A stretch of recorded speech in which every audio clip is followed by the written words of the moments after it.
Hello everyone, Rev Brad back for the week and coming to you from the Touchline. Well, this past month I've been trying to live up to the challenge to make the podcast shorter than 10 minutes. You know, when the halftime whistle blows, the clock begins counting down to the start of the second half. 10, 15 minutes is all that players and coaches have to get into the locker room, get some treatment, nutrition, some energy to talk tactics and make tweaks and changes for the second part of the game. So in the same span of time, I've wanted to share an engaging thought or word, just enough for you or me to make some slight second half of life adjustments and changes. So last week I shared a reflection on a recent family vacation to Yellowstone National Park, and this week another reflection from my time there. The clock's ticking and I share more after this. He's found the space and he's found the back of the net. Just a little off foot, thinking he's going to go far post. Not strong enough with his right hand. Whips that one in. Far post, almost made amends, and they have. He has the hat trick.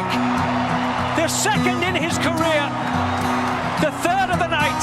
The hat trick hero. Talked about you're not going to be able to sustain that kind of pressure.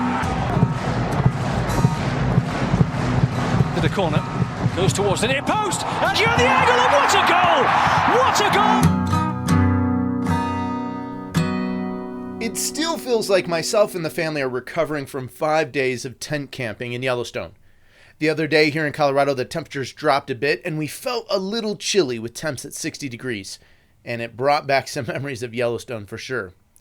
The thought I wanted to offer for us today, though, is connecting into football or soccer and faith is this. Yellowstone is wild. Yellowstone is wild. Now, to be honest, when I first thought about writing and recording this week, the word for me wasn't wild. Rather, the word was dangerous.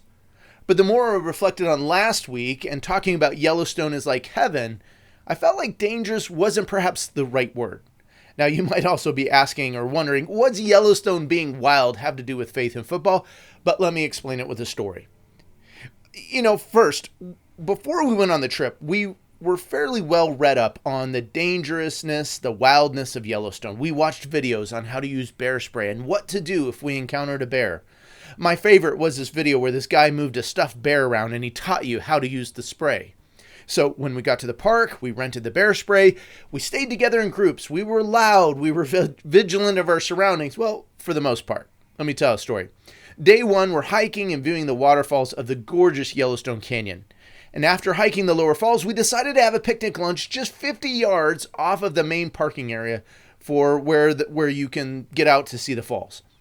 So after a steep hike down and being absolutely stunned and amazed by the roar and fury of the water falling down into the canyon, we were ready to rest a bit and eat. So we spread out a blanket. We set up the picnic. We got the food out and we start noticing these birds, these huge ravens start flying in and hopping around toward our picnic area looking for a handout. At first there was one, and then there was two, and then there was a third bird. It felt like a scene out of some horror movie. Well, we were so busy watching these huge ravens that we missed the park ranger driving by in his truck and using the megaphone to warn people about the presence of some bears nearby. He drove to the end of the parking lot. He was there, lights flashing. We didn't really pay that close of attention. We didn't hear what he said like we should have. Eventually he comes walking back toward our group, and with a shotgun slung over his shoulder, he said, "Hey folks, I'm going to have to ask you to come back here to the safety of the parking lot, and there's been a couple of bears headed this way. I need you to move over here now." Well, we quickly packed up the picnic. We got back to safety. What was interesting though was there were a number of people that despite the warnings and the presence of the park ranger and the lights flashing and the warning, they started to head off into the woods to go see the bears. Some of them only wearing shorts and sandals. The ranger seemed to have to take more time chasing people back from the woods and into safety rather than chasing off the bears. Well, I thought about this in regards to faith and football in a couple of ways. First, the scenes from the Copa America Finale between Colombia and Argentina were quite distressing. The fans pushing into the stadium, many of them without tickets, displayed a certain wildness that is rarely seen or experienced here in the U.S. Images of fans climbing through ventilation systems, pushing down or forcibly entering into closed gates, crushing others to get into the finale, or even if you've seen the picture of the escalator at Miami's Hard Rock Stadium, which was totally obliterated by fans. All of it displays an element of wildness, an element of danger. And questions abound. How did this happen in the U.S.? We're just a year and a half from hosting the 2026 World Cup. What about those who paid for tickets and were left out? There were police there. There were armed folks. There were systems in place. Announcements were made. And yet, just like Yellowstone, this wildness abounds. And it almost seems like a magnet in some ways for people. And I think, like the old song says, prone to wander, Lord, I feel it. I think there's the same sense of wildness that grows up and is inside of our hearts.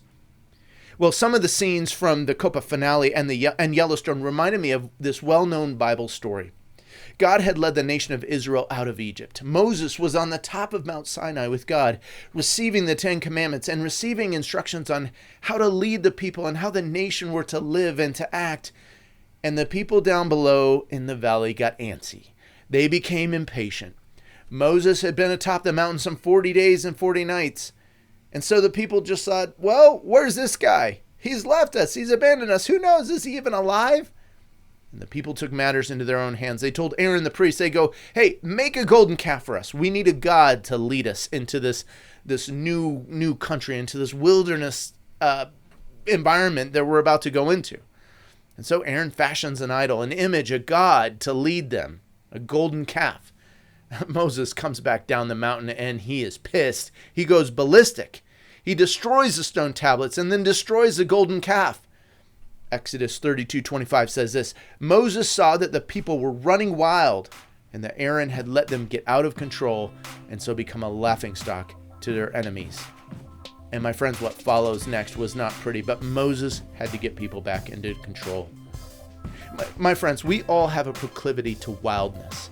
Whether it's running into the woods after bears or running into a Cup finale stadium with a destructive recklessness, whether it's partying hard and long into the night or dancing around golden idols that we've crudely fashioned with our own hands.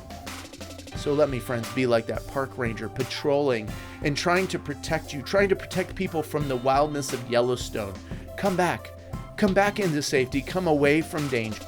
What are those wild spaces? What are those wild places that you keep running into? What are those old habits and hang-ups, those vices, those things that you're doing that you're so deeply entrenched in and you know it's wrong and you can't find a way out? Come back, my friends.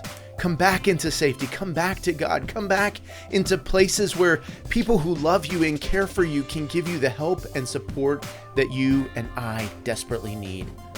Yellowstone is wild. This world is wild. Our faith, our life, this whole thing is wild. Come back. Come back. This has been Rev Brad coming to you from the Touchline.